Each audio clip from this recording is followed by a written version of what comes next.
Akhirnya sepanjang masa Allah kita anggap gaib. Sepanjang masa Allah kita anggap tidak nyata. Karena tidak ada cahaya ma'rifat, Bang, loh, Pak. Ini belum dikasih cahaya ma'rifat. Cahaya ma'rifatnya ditarik Allah lagi.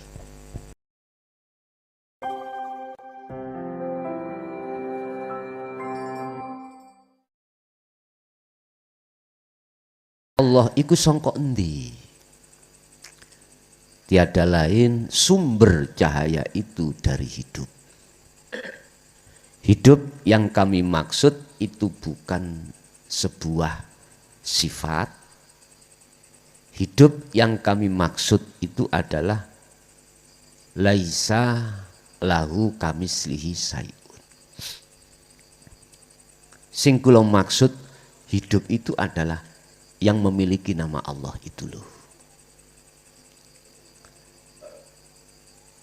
Tatkala zat Allah tidak mengeluarkan nurnya, maka dunia dan seisinya tidak akan pernah tampil. Wujud ning dunia iki tak akan pernah tampil. Bahasa syariat nurullah Allah iku tampilane nurullah, tampilannya nurullah itu lewat cahaya matahari. Akhirnya alam dunia yang asalnya gelap kita anggap nggak ada listrik dan lain sebagainya.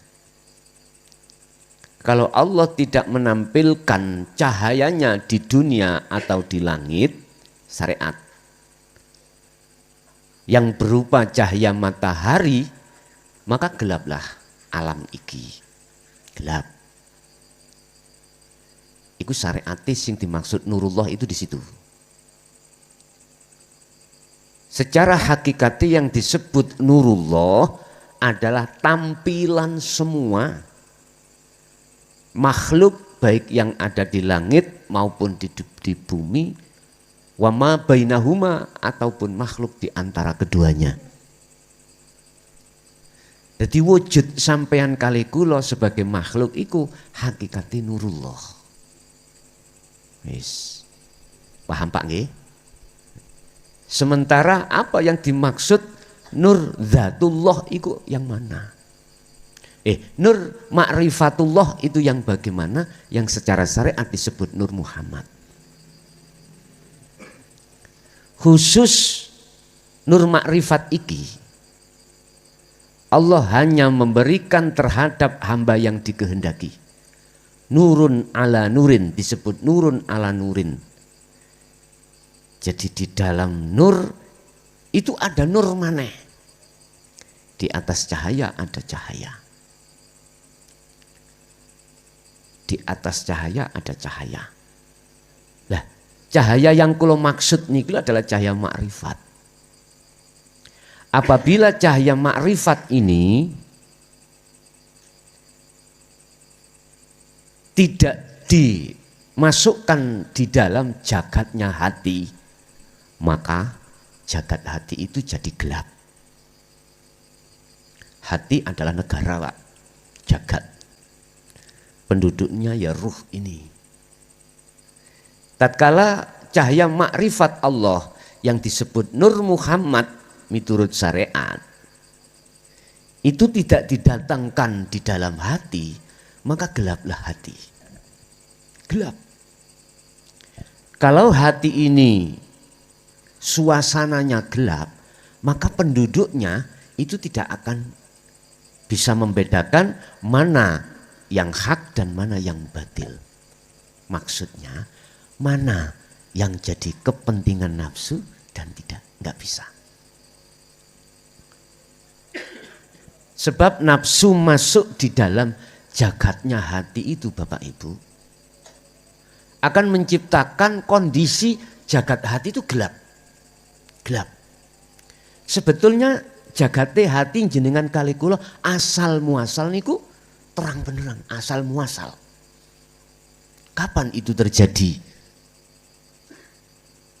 Ketika panjenengan ini belum masuk di dalam akil balik. Ini jagat hati sampean iki terang benerang.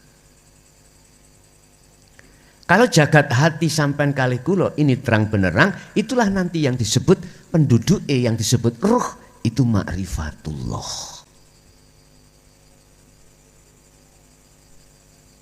Oleh karena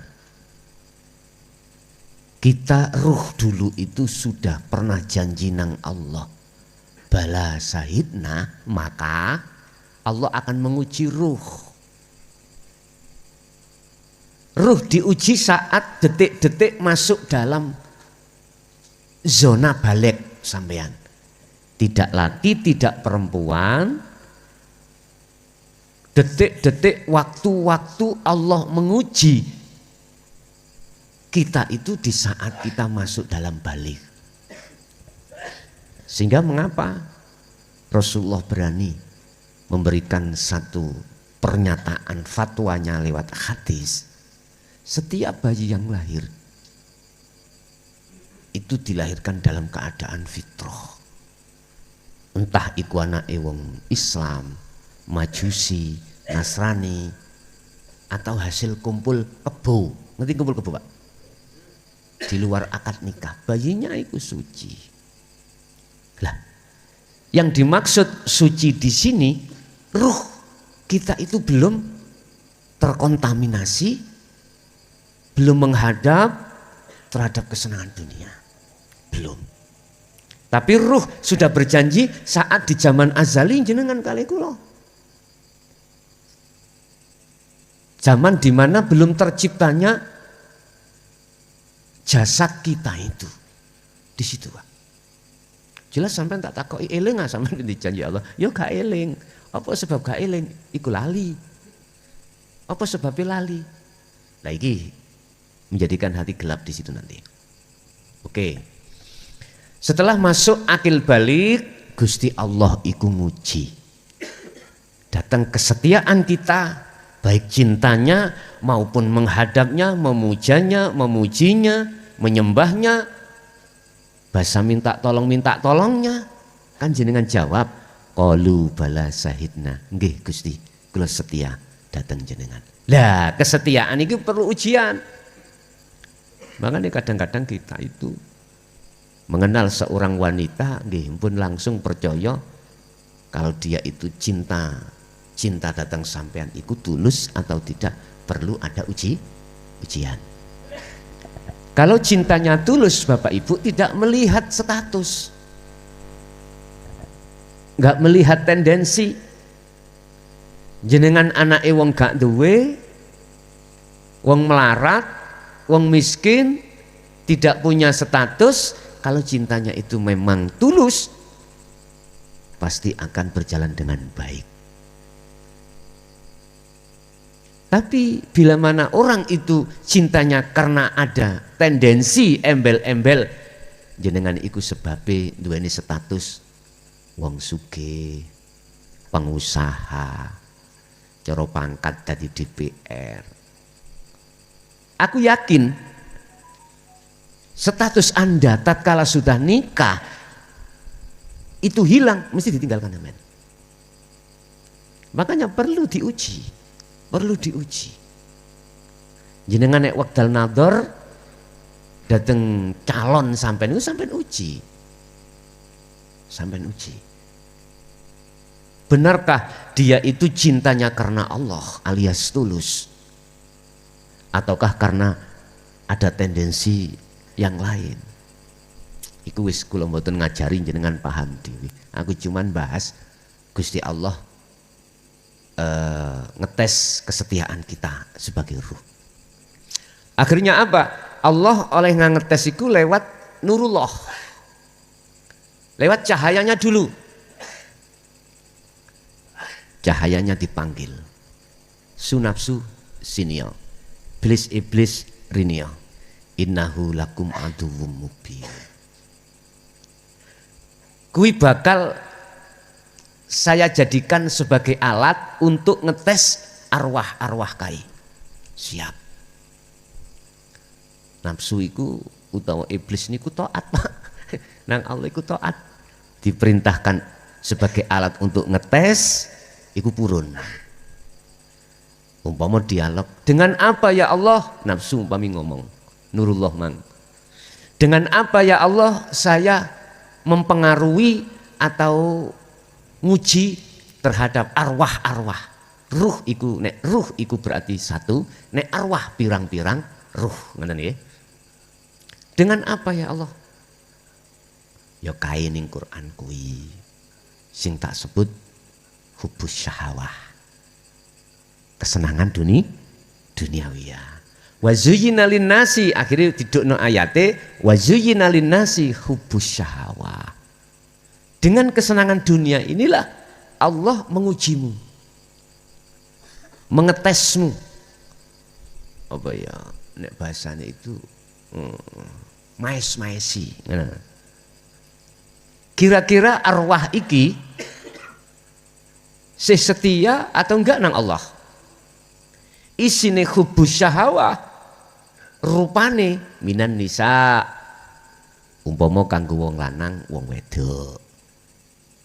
Minar rijal kanggo wong wedok iku wong lanang. Akil balik iki.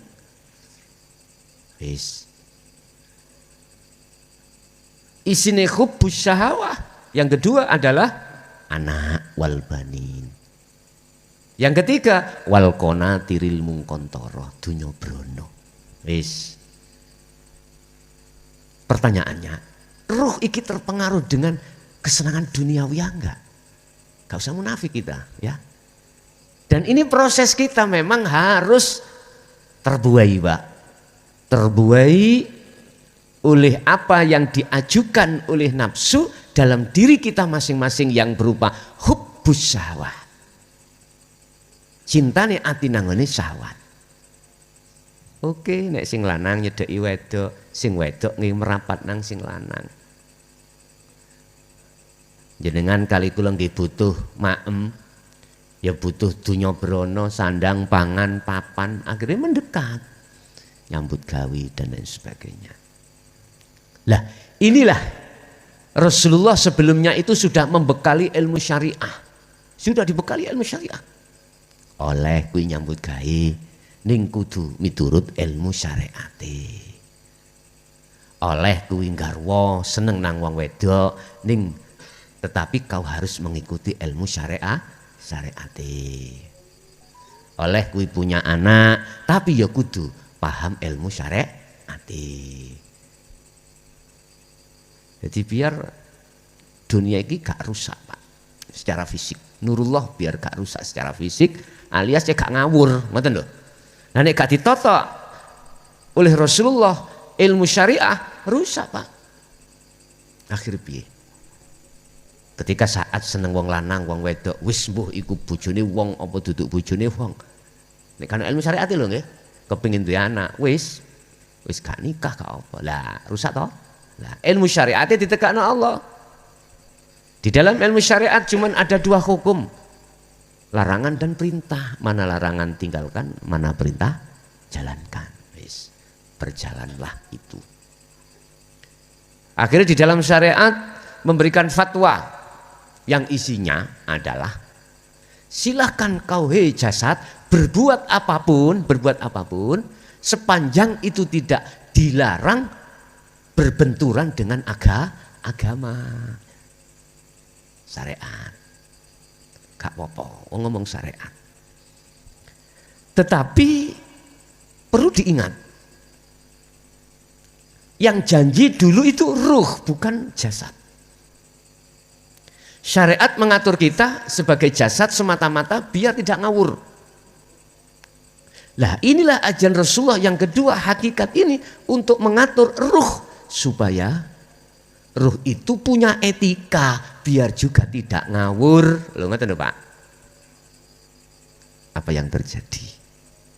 Karena sudah menjadi nas dari Allah mulai Nabi Adam sampai kita detik iki yang isinya harus makan buah khuldi, harus mendekat syahwatud dunia akhir jadi hubbus syahwah, ya harus berlaku Pak. Udah, kita nggak usah debat, berapa tahun kita membuat kesalahan pada Allah. Cuman yang kula bahas iku ngeten. Tatkala jagatnya hati sampean kali kula iki sudah kemasukan kepentingan nafsu lewat syahwatud dunya, akhir disebut hub, muncul cintanya hati terhadap selain Allah, maka gelaplah jagat itu.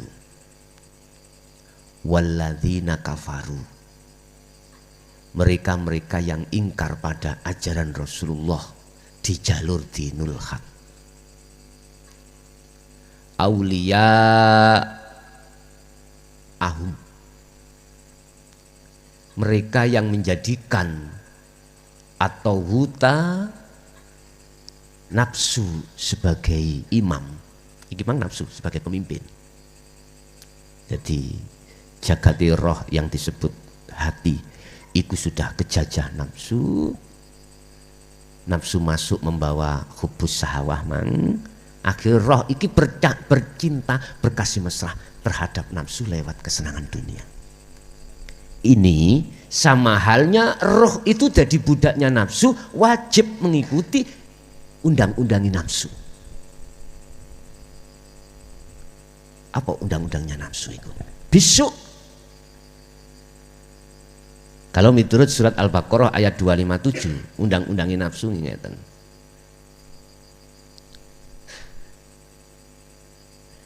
Minan nur ila dzulumat, menciptakan negara itu gelap. Nih, gelap maksudnya gelap terhadap Allah. Akhirnya sepanjang masa Allah kita anggap gaib. Sepanjang masa Allah kita anggap tidak nyata. Karena tidak ada cahaya ma'rifat kan lho Pak.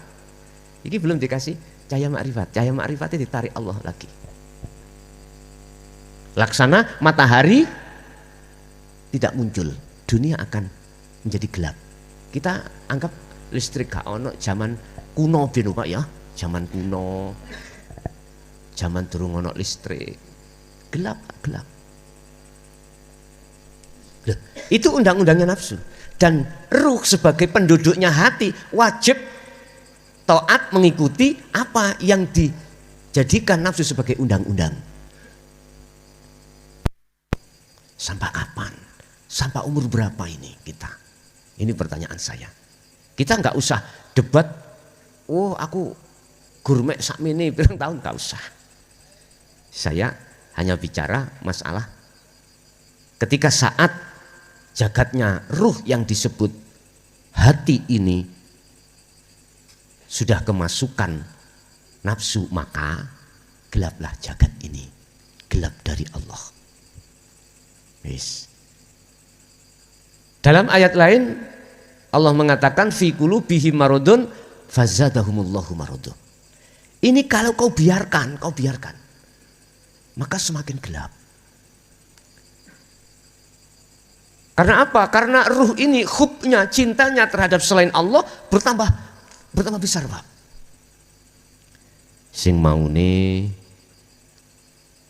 punya sawah 1, punya 2 petak, pengen terus 3 petak, pengen. Kita ngomong mobil 1, pengen dukure mana, gak mari-mari. Kita pangkat dari RT pengen RW, pengen jadi kadus, pengen jadi kepala desa, munggah terus. Inilah karakter sifat basariah kita sebagai manusia manakala dikuasai jiwa ini oleh hawa nafsu. Sepanjang masa kita akan mengatakan Allahu ghaibun, Allah iku gak nyata. Akhirnya hati memakai rumus mek ngene tok, adanya Allah percaya Pak, percaya. Dengan bukti adanya dunia dan seisinya, karena dunia dan seisinya yang menciptakan itu Allah. Sebab ndi ono barang mesti ono yang menciptakan. Jadi Allah itu ditandain dunia saisine nurullah iku. Jadi nyawange nurullah. Gak nyawang nanggone zatnya atau nyawang makrifatnya gak iso. Dan justru nurullah itu akan menjadi tutup di dalam hati kita. Bapak Ibu, yang menjadi pertanyaan saya, di materi ini. Khusus bagi mereka yang belum mau menerima ajaran Rasulullah ini, sampai umur berapa Anda tidak percaya akan hal ini? Terserah. Tapi satu hal yang perlu diingat, laqad khasiral ladzina kadzdzabu biliqa'illah. Sungguh merugi, sungguh celaka bagi seseorang yang tidak percaya dengan ajaran Rasulullah yang bersumber dari dinul haq, yang mengarahkan liqa' bertemu Allah. Sungguh celaka. Itu surat apa? Lali kula. Terus si ayatnya nih. Orang ini sadarnya kalau sudah ketemu as-sa'ah. Idza ja'athum as-sa'ah. Artinya apa? Kalau dia sudah menjelang kematian baru sadar. Ini sudah tidak berguna, Pak. Pintu tobat sudah ditutup. Di situ dia mengungkapkan ruh itu, aduh ciloko aku. Baeno waktu dunya ora percaya. Lah di situ. Getun-getun yang seperti ini sudah tidak berguna. Udah nggak berguna kecuali mati suri ngoten iso balik maneh. Ya mati tenan iki. Bapak Ibu rahimakumullah. Kalau toh gelapnya jagatnya hati disebabkan karena hubbud dunya yang ditimbulkan oleh nafsu, yang nafsu sebagai kongkonane Allah, perintah Allah untuk menguji kesetiaan kita pada Allah, maka bagaimana caranya? Hubbud dunya, hubbus syahawah di dalam hati ini biar lekas sirna. Ini pertanyaan. Dan atau pertanyaannya, bagaimana kondisi saat ini ruh kita itu jadi budaknya nafsu?